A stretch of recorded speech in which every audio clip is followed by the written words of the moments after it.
বিদঙ্গ.com এ আপনাকে স্বাগত জানাই। আমি রাজা কুন্ডু, তোমাদের ম্যাথমেটিক্সের টিচার। চলো দেখে নেওয়া যাক আজকের প্রশ্নটি কি আছে। আজকের প্রশ্নটিতে বলা আছে AB, BC, CA এর চতুর্থ সমানুপাতি নির্ণয় করো।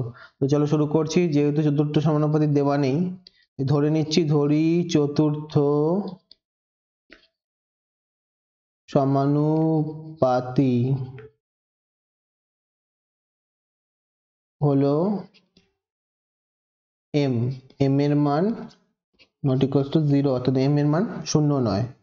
সুতরাং AB, BC, CA, M সমানুপাতে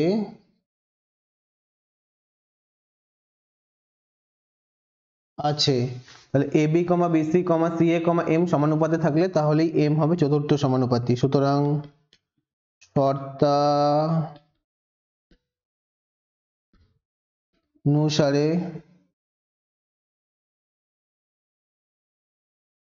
AB is to BC সমানুপাত চিহ্ন CA is to M, অর্থাৎ AB আর BC অনুপাতে থাকবে, সমানুপাত চিহ্ন বসবে, CA আর M অনুপাতে থাকবে। তাহলে AB is to BC সমানুপাত CA is to M। তাহলে AB by BC হবে, কারণ AB আর BC অনুপাতে ছিল, অনুপাত মানে ভাগ, সমানুপাত চিহ্ন মানে হচ্ছে ইকুয়াল, সমান চিহ্ন CA ভাগ M, কারণ এটা অনুপাতে ছিল।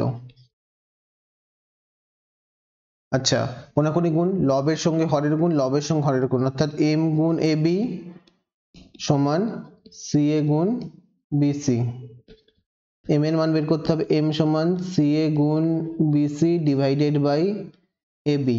কাটাকুটি করছি, A কাটছি, A কাটছি, B কাটছি, B কাটছি, তাহলে C ইন্টু C পড়ে আছে, অর্থাৎ C স্কোয়ার পড়ে আছে। তাহলে M এর মান কি দাঁড়াচ্ছে? তাহলে M এর মান দাঁড়াচ্ছে C স্কোয়ার। সুতরাং উত্তর লিখছি, সুতরাং নির্ণেয়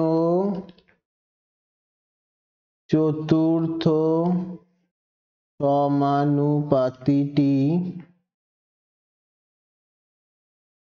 হলো C স্কোয়ার।